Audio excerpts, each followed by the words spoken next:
In Week 5 of the NALCS, halfway through the split, 100 Thieves were coming off a 4-game losing streak with a 4-5 record. They started the season out so strong and has gone downhill since then. But after an unconvincing win against CLG, the team went on to win 7 out of 8 of their next games and finished Spring Split in first place. So how did they do it? As always, let's start with how they draft. And the Thieves make the victory march down mid lane.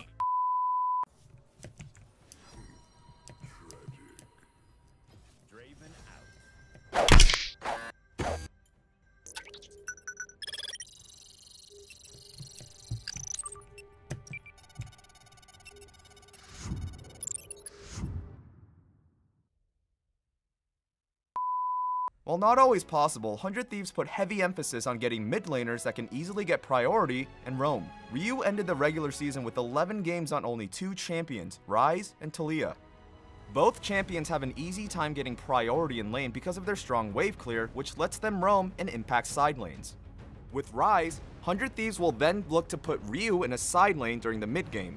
Then they can pressure several lanes at once and use teleport or Ryze's ult to spread opponents thin. As a team, 100 Thieves also plays heavily around picks.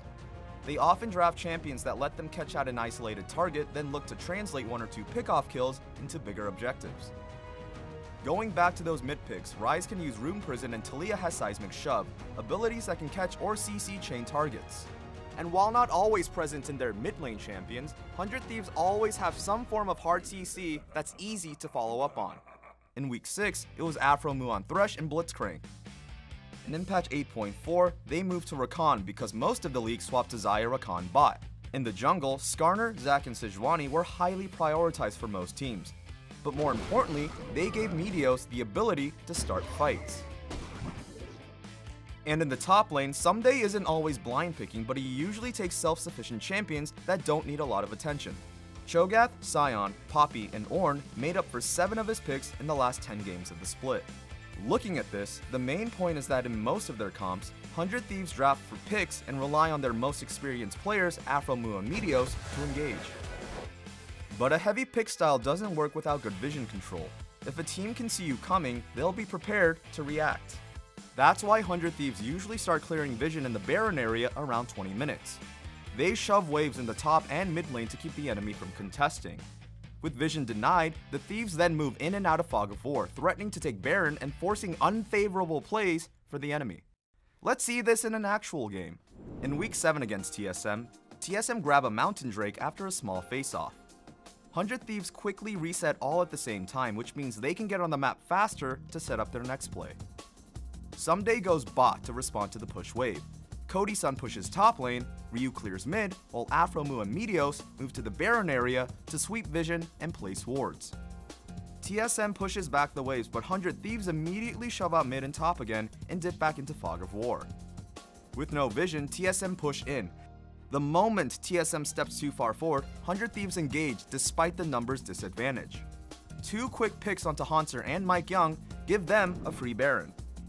We see this pressure play again in Week 9 against Clutch. 100 Thieves uses a late Rift Herald to break the mid-tier 1, pushes in, then moves to Baron to sweep and ward.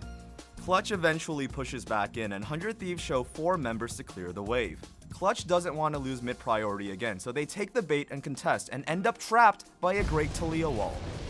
They're forced down a choke point where Seismic Shove plus knockups from Cho and Braum secure 2 kills. 100 Thieves then get an uncontested Baron and end up with a 5k gold lead from what was a dead even game.